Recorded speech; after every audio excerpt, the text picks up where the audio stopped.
News 16 Kerala. West ബാങ്കിൽ ഭീകര വ്യോമാക്രമണം, 18 പേർ കൊല്ലപ്പെട്ടു.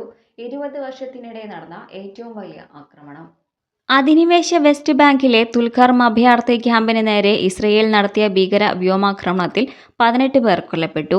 F-16 യുദ്ധവിമാനം ഉപയോഗിച്ചാണ് ആക്രമണം നടത്തിയതെന്ന് അഭയാർത്ഥി ക്യാമ്പ് ഉദ്യോഗസ്ഥനായ ഫൈസൽ സലാമ AFP വാർത്താ ഏജൻസിയോട് പറഞ്ഞു.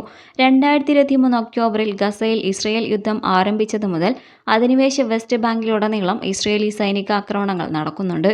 എന്നാൽ 20 വർഷത്തിനിടെ മേഖലയിൽ നടക്കുന്ന ആക്രമണങ്ങളിൽ ഏറ്റവും ഭീകരവും മാരകവുമായ വ്യോമാക്രമണമാണ് വെള്ളിയാഴ്ച പുലർച്ചെ നടന്നതെന്ന് അൽ ജസീറ റിപ്പോർട്ട് ചെയ്തു. ഏറ്റവും ജനസാന്ദ്രതയുള്ള ദരിദ്രരായ അഭയാർത്ഥികൾ തിങ്ങിപ്പാർക്കുന്ന ക്യാമ്പിൽ ആക്രമണം കടുത്ത പ്രതിസന്ധി സൃഷ്ടിച്ചിട്ടുണ്ട്.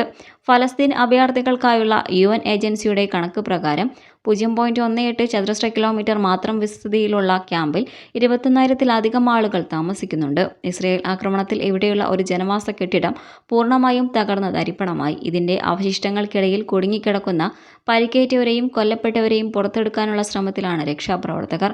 പരിക്കേറ്റവരാൽ ആശുപത്രികൾ നിറഞ്ഞിരിക്കുകയാണ്. ഹമാസ് നേതാവിനെ ലക്ഷ്യമിട്ടാണ് ഈ ആക്രമണമെന്നാണ് ഇസ്രയേൽ പറയുന്നത്. വെസ്റ്റ് ബാങ്കിലെ നബ്ലസിന് വടക്ക് പടിഞ്ഞാറ് സ്ഥിതി ചെയ്യുന്ന തുൽക്കർമ ക്യാമ്പിലാണ് യുദ്ധവിമാനങ്ങൾ ബോംബ് വർഷിച്ചത്. പ്രദേശത്ത് വൻതോതിലുള്ള തീ പടരുന്നതിന്റെയും രക്ഷാപ്രവർത്തകർ പരിക്കേറ്റവർക്ക് വൈദ്യസഹായം നൽകാനായി ഓടി എത്തുന്നതിന്റെയും ദൃശ്യങ്ങൾ അൽ ജസീറ പുറത്തുവിട്ടിട്ടുണ്ട്. ഒക്ടോബർ 7 മുതൽ കഴിഞ്ഞ മാസം അവസാനം വരെ വെസ്റ്റ് ബാങ്കിൽ 695 ഫലസ്തീനികളെയാണ് ഇസ്രയേൽ സേനയും അനധികൃത കുടിയേറ്റക്കാരും കൊലപ്പെടുത്തിയത്. അഭയാർത്ഥി ക്യാമ്പിന് നേരെ നടന്ന ആക്രമണം സിവിലിയന്മാർക്കെതിരായ ക്രൂരമായ കുറ്റകൃത്യമാണെന്ന് ഫലസ്തീൻ പ്രസിഡന്റ് മഹ്മൂദ് അബ്ബാസിന്റെ വക്താവ് നബീൽ അബു റുദീന പറഞ്ഞു. News desk. പക്ഷമില്ല, വിവേചനമില്ല. നേരിനൊപ്പം, നാടിനൊപ്പം, നാട്ടുകാർക്കൊപ്പം. News 16 Kerala channel.